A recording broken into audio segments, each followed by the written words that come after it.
Segunda Epístola Universal do Apóstolo São Pedro, capítulo 1.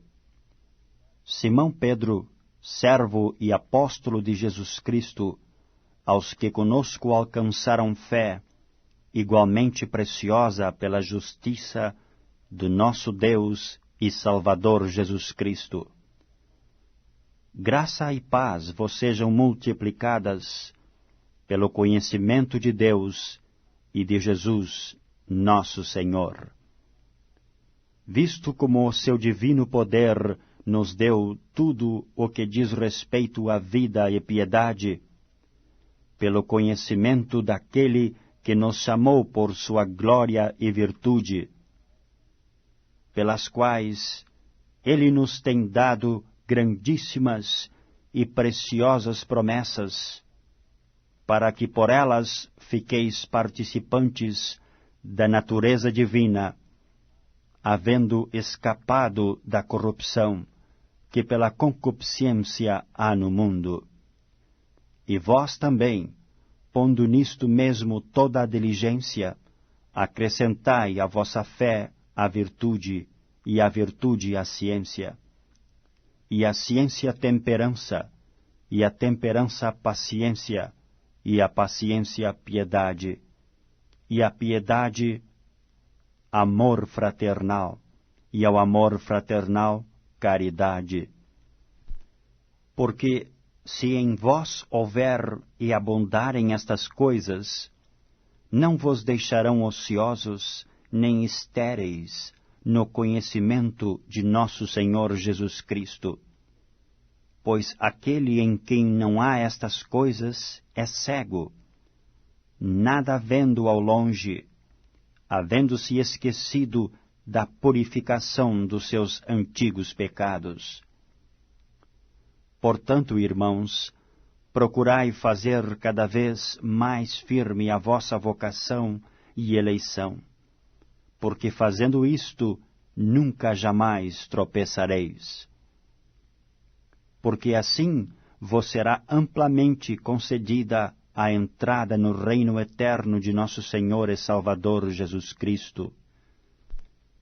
Pelo que não deixarei de exortar-vos sempre acerca destas coisas, ainda que bem as saibais, e estejais confirmados na presente verdade.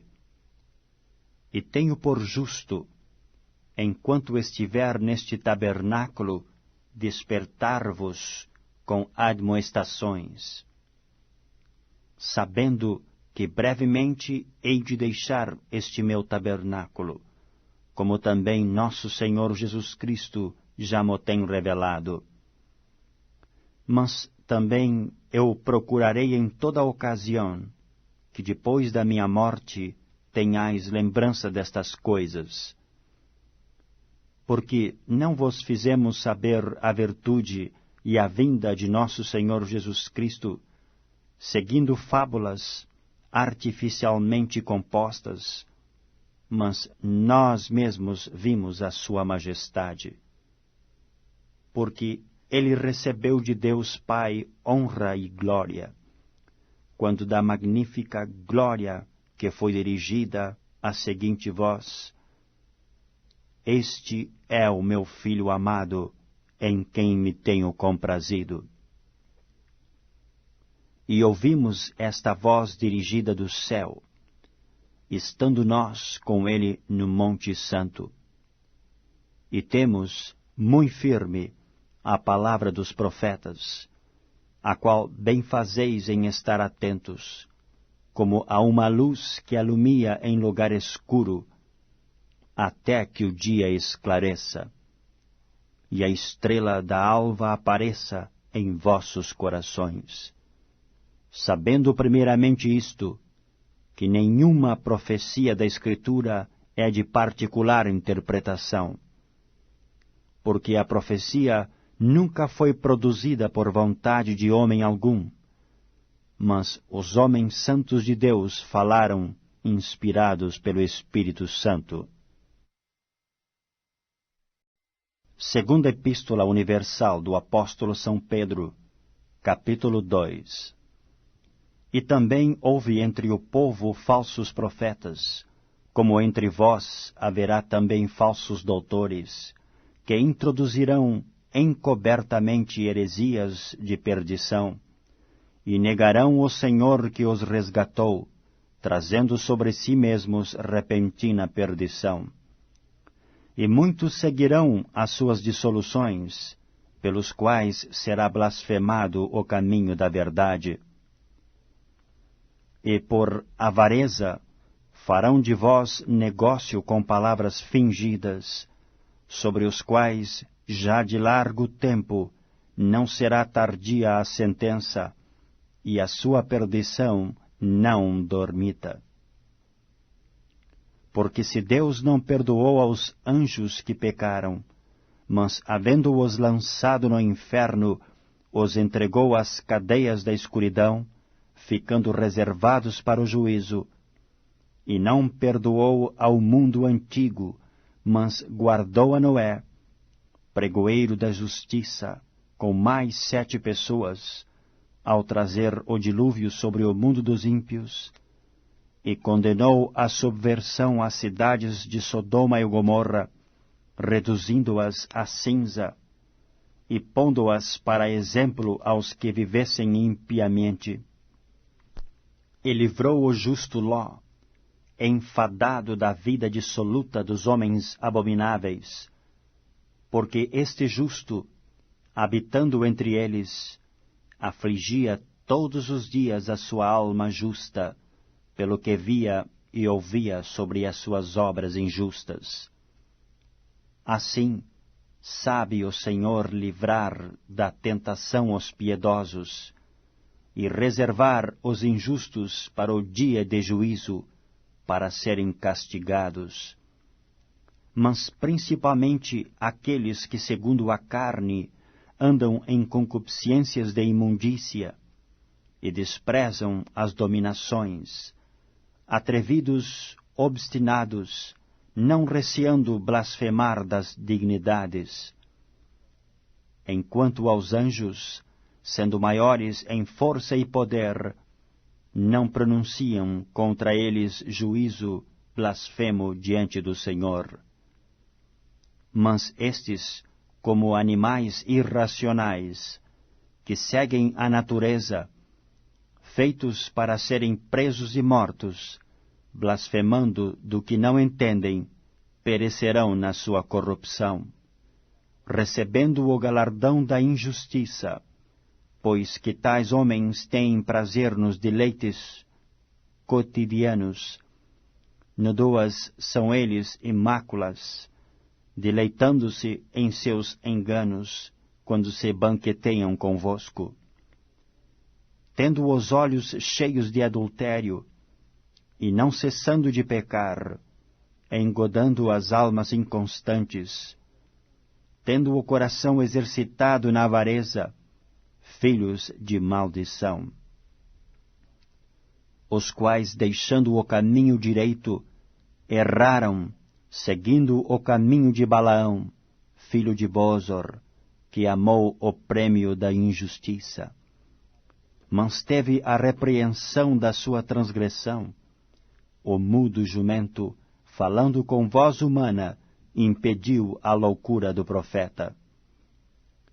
Estes são fontes sem água, nuvens levadas pela força do vento, para os quais a escuridão das trevas eternamente se reserva. Porque falando coisas muito arrogantes de vaidades, engodam com as concupiscências da carne e com dissoluções aqueles que se estavam afastando dos que andam em erro, prometendo-lhes liberdade, sendo eles mesmos servos da corrupção. Porque de quem alguém é vencido, do tal faz-se também servo. Porquanto, se depois de terem escapado das corrupções do mundo, pelo conhecimento do Senhor e Salvador Jesus Cristo, forem outra vez envolvidos nelas e vencidos, tornou-se-lhes o último estado pior do que o primeiro. porque melhor lhes fora não conhecerem o caminho da justiça, do que conhecendo-o, desviarem-se do santo mandamento que lhes fora dado. Deste modo, sobreveio-lhes o que por um verdadeiro provérbio se diz: o cão voltou ao seu próprio vômito, e a porca lavada ao espojadouro de lama. Segunda Epístola Universal do Apóstolo São Pedro, capítulo 3. Amados, escrevo-vos agora esta segunda carta, em ambas as quais desperto com exortação o vosso ânimo sincero, para que vos lembreis das palavras que primeiramente foram ditas pelos santos profetas, e do mandamento do Senhor e Salvador, mediante os vossos apóstolos. Sabendo primeiro isto, que nos últimos dias virão escarnecedores, andando segundo as suas próprias concupiscências, e dizendo: onde está a promessa da sua vinda? Porque desde que os pais dormiram, todas as coisas permanecem como desde o princípio da criação. Eles voluntariamente ignoram isto, que pela palavra de Deus já desde a antiguidade existiram os céus e a terra, que foi tirada da água e no meio da água subsiste, pelas quais coisas pereceu o mundo de então, coberto com as águas do dilúvio. Mas os céus e a terra, que agora existem, pela mesma palavra, se reservam como tesouro, e se guardam para o fogo, até o dia do juízo e da perdição dos homens ímpios. Mas, amados, não ignoreis uma coisa, que um dia, para o Senhor, é como 1000 anos, e 1000 anos como um dia. O Senhor não retarda a sua promessa, ainda que alguns a tenham por tardia, mas é longânimo para convosco, não querendo que alguns se percam, senão que todos venham a arrepender-se. Mas o dia do Senhor virá como o ladrão de noite, no qual os céus passarão com grande estrondo, e os elementos ardendo se desfarão, e a terra e as obras que nela há se queimarão. Havendo, pois, de parecer todas estas coisas, que pessoas vos convém ser em santo trato e piedade, aguardando e apressando-vos para a vinda do dia de Deus, em que os céus em fogo se desfarão, e os elementos ardendo se fundirão? Mas vós, segundo a sua promessa, aguardamos novos céus e nova terra, em que habita a justiça. Pelo que, amados, aguardando estas coisas, procurai que dele sejais achados imaculados e irrepreensíveis em paz. E tende por salvação a longanimidade de nosso Senhor, como também o nosso amado irmão Paulo vos escreveu, segundo a sabedoria que lhe foi dada. Falando disto, como em todas as suas epístolas, entre as quais há pontos difíceis de entender, que os indoutos e inconstantes torcem, e igualmente as outras escrituras, para sua própria perdição. Vós, portanto, amados, sabendo isto de antemão, guardai-vos de que pelo engano dos homens abomináveis sejais juntamente arrebatados e descaiais da vossa firmeza. Antes crescei na graça e conhecimento de nosso Senhor e Salvador Jesus Cristo. A Ele seja dada a glória, assim agora como no dia da eternidade. Amém.